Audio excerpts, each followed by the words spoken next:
Yes guys, Harry here and welcome back to another video on my channel. It's been a long time since I've uploaded a video. There's been many a reason for that, but I'm not really going to get into that right now. You're here to see the title of the video, which is my preview and my selections for Sorare's Game Week 192, which starts August 13th to 17th, 20 hours time from me recording this video. But one of the reasons why I will get into it a little bit, but one of the reasons why I've waited this long to start making Sorare content is one, because I'm not saying I was scarred from the whole football index situation, but there was an element of passiveness. I don't really know what the word is, but I didn't really want to go full on in terms of creating Sorare content to then, you know, the worst happen and have a football index situation. But for me, I've seen enough now, and I've been involved in the community enough to believe that this is, well, for one, completely separate to football index in terms of how it works. The mechanisms of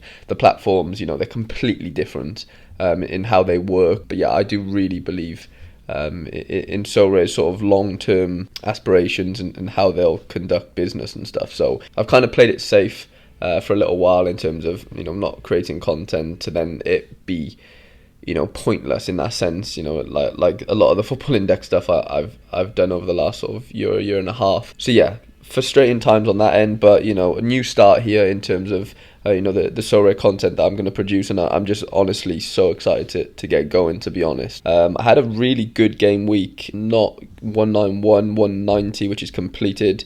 I did end up getting a tier 1 rare, which was in the name of Daniel Saloy. I'm not too big on the MLS players right now. I am starting a bit of a collection since buying Ricardo Pepi.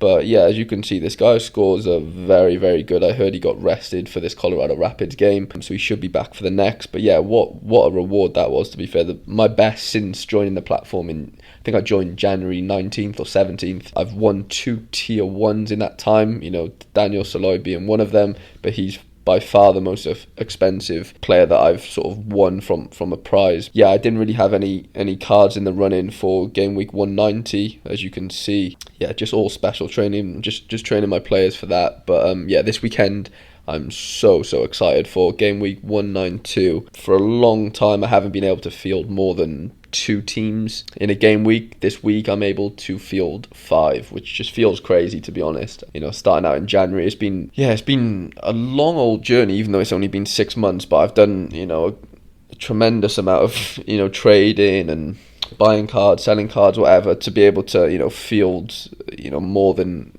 two or 3 teams, which is just a, you know, a really good feeling to sort of say I can do that, to be honest. Just brings more excitement and more fun. But let's just hope the card rewards start rolling in, because right now, like I said, I've only ever won 2 tier 1 cards. I've won a couple tier 3s here and there, but you know, nothing of any significant value really. So hasn't been that exciting, but you know, hitting those F thresholds has been my main sort of goal, and I've been able to do that, you know, most weekends. But yeah, let's just get into my teams basically for the weekend and just have a look. So first of all, we'll go into the Challenger Europe. D3 is the competition that I've been running my cards in for the last few weeks, just because I haven't met, you know, quite a few Russian cards. So yeah, we'll get into them now. But yeah, obviously 2 super rares, 3 rares in D3. I've got an Anthony Shunin and a Daniel Fomin from Dynamo Moscow. I haven't played Fomin for the last 2 game weeks, and he's ended up scoring, let's just have a look a minute. I think he's scored above 80s in both. Let's have a look. Yeah, 85 and 89, and I've missed out on both of those scores, to be honest. I ended up playing 1 rare in the week that I won the Daniel Saloy. I ended up playing Wendell rare over Daniel Saloy super rare. Wendell did okay, you know, he got an assist, he did well, but if I would have put in Daniel's for me, then I would have probably received a star rare as a prize rather than a tier 1. So they're just the, you know, the fine margins in this game, but it's easy to say that in hindsight. But yeah, I'm running both of them this week. As Moon is captain, you know, Locomotive away won't be an easy fixture, but he's on fire at the moment, to be fair. I'm just hoping he doesn't get a move to Europe this weekend or at any point this season. I'm happy with him being at Zenit, scoring goals every week. Yeah, it just makes my captain selection quite easy. Like I said, Wendell for me, midfielders, and then Douglas Santos as my defender. 10.5 XP as well, which is good, but that 5 XP for the 2020-2021 bonus will disappear after his new cards come out this season. So this is my challenger team for D3. It's a pretty strong lineup if they can all perform. They don't have easy games, both away. Won't be easy, so I'm not expecting the world, but we'll see what happens. The prize pool is pretty decent for D3 this week. We've got top 90 get prizes from D2 up into Sorare for first. And at the moment, there's 402 participants, so not a bad ratio right now. Every 1 in 4 will get a prize if they finish in the top 90. I do anticipate this number increasing to probably about 500, to be fair, before the game week ends, or for you to submit your team ends. But that's my team for Challenger Europe. I do have, like I said, decently high hopes for that team, but both away, it won't be easy, but I do expect at least Zenit to win that game and score a few. Whether Dynamo Moscow can keep a clean sheet is another story, but we'll see what happens with that. And now we're going to get into our global all-star and our global under-23 teams. So global D4, we're running a heavily Asian-based team. I did have a full stack of Sarosi Osaka players. Like you see, I'm running 3 here alongside Ricardo Pepi and Peter Zul. I don't know if he's going to start. He's just moved to Istanbul, Turkish league. I'm hoping he does. But this team is literally just designed to win me the F threshold, to be honest. I'm not looking to get cards from D4 with these type of players. And don't get me wrong, they could all score very highly. They do have the capability to do that, but I'm not expecting that from them. Like I said, F threshold only is what I'm looking for here. Okay, so global D3. This is probably my strongest lineup in out of the 5 teams that I can field this week.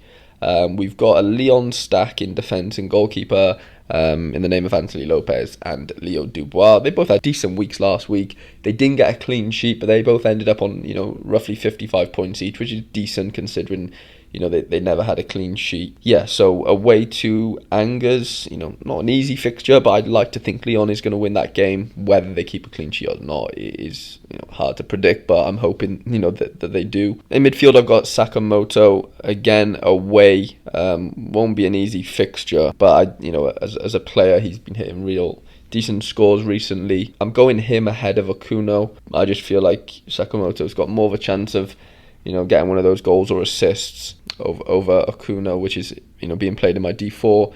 And then it's a debut for Daniel Saloy as my captain in D3. First time I've ever played with this card since getting him as a reward, so I'm excited to see how he gets on. Away to Dallas, won't be easy. I've got Ricardo Pepi obviously playing for Dallas, and then Saloy playing for Kansas City, so that 2 strikers playing against each other. But I'm hoping he can at least get a goal or an assist in that game to sort of make it worthwhile me captaining him. But like I said, it's hard to predict these things. And then finally we've got Patrick Schick, super rare, probably my favourite card that I own. Again, away to Union Berlin. So all my players seem to be playing away this game week, which is just one of those things. It happens. So I'm not expecting the world, but I do think there's a chance for something to happen in terms of results. But this is probably my strongest lineup in terms of players. In terms of fixtures, it's not ideal, but like I said, most of my players are playing away this game week, so you can't really do much about it. But I have a real good feeling about this team, to be fair. Now we're going to get into global under 23s. So D4, we're going with Etienne Green away to Lens. Won't be an easy game. We've got Javier Brown. I brought him in because I do have a Diego Leite, but he, for some reason, isn't playing for Porto right now. He's out of favour. I think he's pushing for a move as far as I've been reading on Twitter and stuff, so that is a bit annoying. I would play him normally. So I ended up buying Javier Brown. He was pretty cheap. I think it was 0.025 Ethereum. And yeah, he's been hitting some decent scores recently. He was out of favour before that, but I think there was a bit of an injury in Vancouver's team, so he's come in and done quite well. So hopefully he can keep his spot for this week. I didn't mean to click off that. In midfield, we've got Kevin Paredes, another new addition to my gallery. I saw him play last week, and yeah, was a little bit in shock of how good he was, to be honest. Bought him for 0.11 Ethereum last week. Bit of a panic buy in that sense. I was just jumping on the hype train. He didn't score anything, but he got a decent base score. But yeah, as I think he's 18 right now. Obviously the card says he's 16 because this is technically his rookie card, I guess. But yeah, top player. I think he's got a very good future ahead of him. I do see him getting a move at some point, but yeah, playing for DC United right now, away to Nashville, won't be easy. But yeah, I'm excited to see how he gets on. Next to him, we've got Albert Laconger. Brought him in a few weeks ago in a trade. I traded Tapsoba my Tapsoba for a Laconger plus 0.18 Ethereum, I think it was. Fair deal, I think, looking back. But yeah, Arsenal fans are really raving about his pre-season games and how he's looked. I've seen him play for Anderlecht. To captain Anderlecht at such a young age, you got to be a decent player. And yeah, from what I'm seeing, I don't think he's gonna chip in with a crazy amount of goals and assists. But hopefully he surprises me. But I just think his all-round game, defensively as well as his passing range and that sort of side of his game, I think that could really see him rack up some decent points. But like I said, if he can get some goals and assists as well, that would be insane. But I just don't think in the position that Arsenal are going to play him in, which I think will be like a defensive midfield role alongside Xhaka. Yeah, I don't see him really getting forward that much, but hopefully he would be, out of those two, the more mobile. So you'd like to think he's going to get more, forward more than Xhaka would, but we'll see about that. But yeah, I'm hoping he starts against Brentford. I think Partey's injured, so that's the reason why I think I've put Laconger in there to hopefully start that game. And then my captain is Konstantin Chuavekin, again away to Gronzi, playing for Dynamo. Hasn't scored in the last few, but hit the ground running start of the season. Again, a really exciting young forward from Russia. And yeah, I'm trusting him with the captain's armband. I do think he's going to do something in this game that's going to warrant that armband. But yeah, in terms of this team, do I have crazy high hopes? No. Could I see it winning a card at some point? Possibly. So yeah, I forgot. I didn't show you the prize pools for Global All-Star, so we will get back to that, but we'll just show you D4 for now. So there's just under 1,500 participants right now.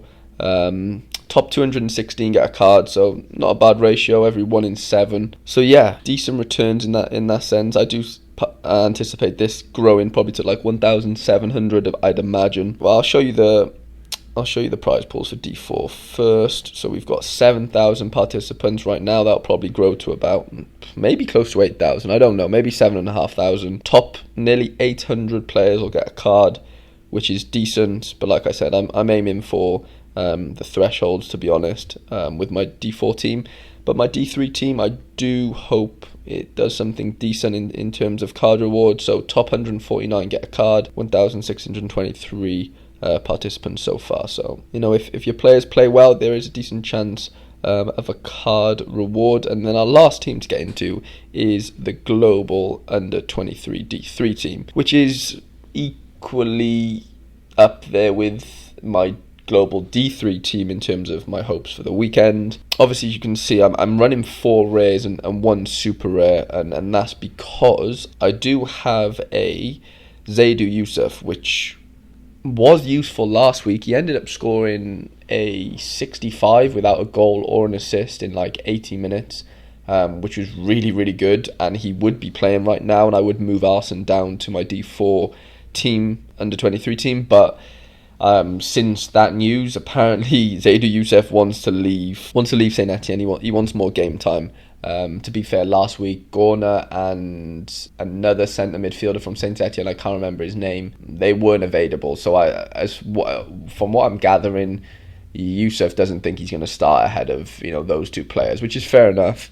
And he's chasing game time. I think there's rumours of him moving to another League One club, but apparently Claude Puel, Saint Etienne manager, doesn't really fancy that. So we'll see what happens. But yeah, a bit disappointing that I can't play him in there and maximise my 2 rares, but it is what it is. I'm hoping this team can sort of still do something in that sense. But yeah, in goal, obviously, Alban Lafont at home to Metz. I'm hoping he can get a clean sheet. In defence, we've got Tanguy Kouassi, or Nianzu is what they call him on here, but I've known him from Football Index as Tanguy Kouassi, so we're going to go with that. They're away to Gladbach. Yeah, apparently he's had a really good pre-season. Julian Nagelsmann has said that, it looks like he's going to probably start ahead of Saul for the first few games, because Saul has had a little injury, so it looks like it's going to be Upamecano and Kouassi at the back. Yeah, I'm just hoping that that he can just boss that game, to be honest, show what he's made of, because he's a top player for his age. He's had a few bad injuries, but I really hope this could be his sort of breakout season, and cement that centre back position down. But yeah, I'm going with him as my captain. I do think he's going to have a good game against Gladbach. In midfield, we've got Arsene, who's been phenomenal really for Dynamo. I saw rumours this week that Leipzig actually want to buy him for 15 million euros. I think that's his buyout clause this year. Yeah, he had a top score last week of 85, I think. He won the penalty for Dynamo to go on and win that game against CSKA Moscow in the derby. So yeah, top player. Hoping he can do the same this week again away. So yeah, it won't be easy. I'm hoping he can show me a bit of his magic and get me a goal this game week. And then we've got, as our super rare, Isaac Lihaj. Okay, so last week he came on off the bench and got 2 assists to draw 3-3, or to help draw the game 3-3. I can't remember who they played right now. But yeah, didn't start the game. I didn't really expect him to, but I do expect him to this week. So that's why I'm running him in this team at home to Nice. I think he just deserved it after the impact he brought to last week's game, saving them a point. Alongside him, we've got Jeremy Doku, who again didn't start last week. They are away to Stade Brest this week. They drew 1-1. Yeah, I do anticipate him starting this week. I think they were resting him just because he hadn't really trained that much with the team since the Euros and stuff. I think he probably only had a week's worth of training. So yeah, that is my global under 23 D3 team. We're going to look at the prize pool before we wrap up this video. But yeah, let me know what you think of this type of video, in the sense of, the format of it. Would you like, seeing how these teams get on, or post this video going out? Global D3, global under 23 D3, sorry. Top 39 get a prize. Lowest prize is a D2 rare. And right now there's 439 participants. So top 10% is gonna get a card if their teams perform. I'm fairly confident I can win at least 1 card this weekend. Anything over that would be incredible. I've never won 2 cards in one game week, but I've never been able to field more than 2 teams since the European season finished last season. So yeah, I'm super excited for this week, this game week, to be honest. Seeing the boys in action. But yeah, if you have enjoyed this video, guys, please leave it a thumbs up. I know it's been a bit of a long one, but I'm glad to be back making videos. It's been a long time coming. And yeah, any questions about Sorare or anything, I do have my own personal Sorare Discord that a few guys have joined. They can ask any questions in that and learn more about Sorare if you are completely new. But yeah, I hope you have enjoyed this video, guys, and I shall see you in the next video.